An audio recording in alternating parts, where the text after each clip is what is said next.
lidt på, hvordan vi laver et interaktivt CV med en portfolio.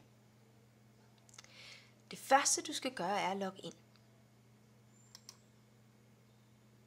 Jeg skal se, nu er jeg logget ind, så jeg vil ikke logge ind igen. Og så skal vi ind under netværk. Herinde vil du finde din profil. Og hvis du ikke allerede har et billede uploadet, så kan du gå ind her under skift avatar. Og trykke browse, og så finde et på din computer, som du synes er godt. Nu vil vi kigge lidt på, hvordan vi tilføjer en portfolio til vores CV. Så skal vi ind under udvidelser.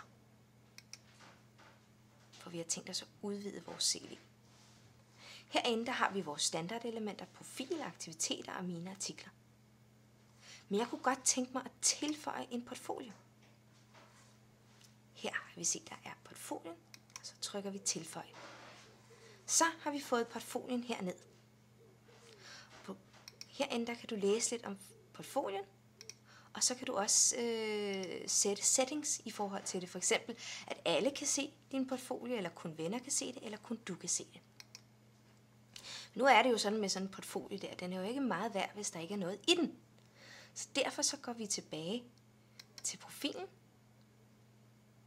og siger, at vi kunne godt tænke os at uploade nogle præsentationer. Og det kan sådan set også gøres ved, at man går ind under udvidelser og trykker præsentationer.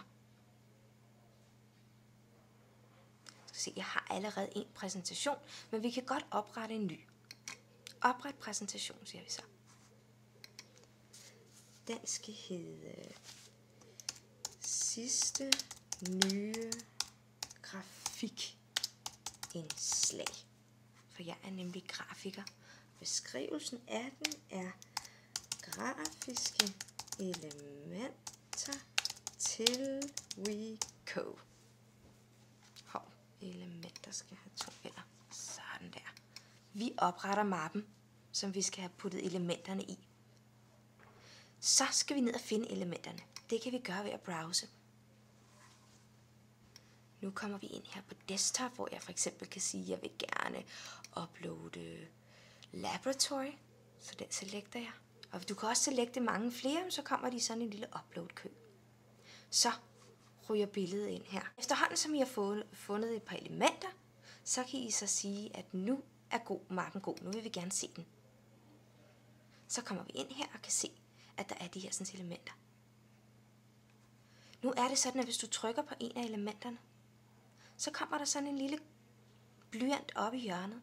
Så hvis nu den ikke skulle hedde viden, den her, men hedde collage til vidensdelingscaféen,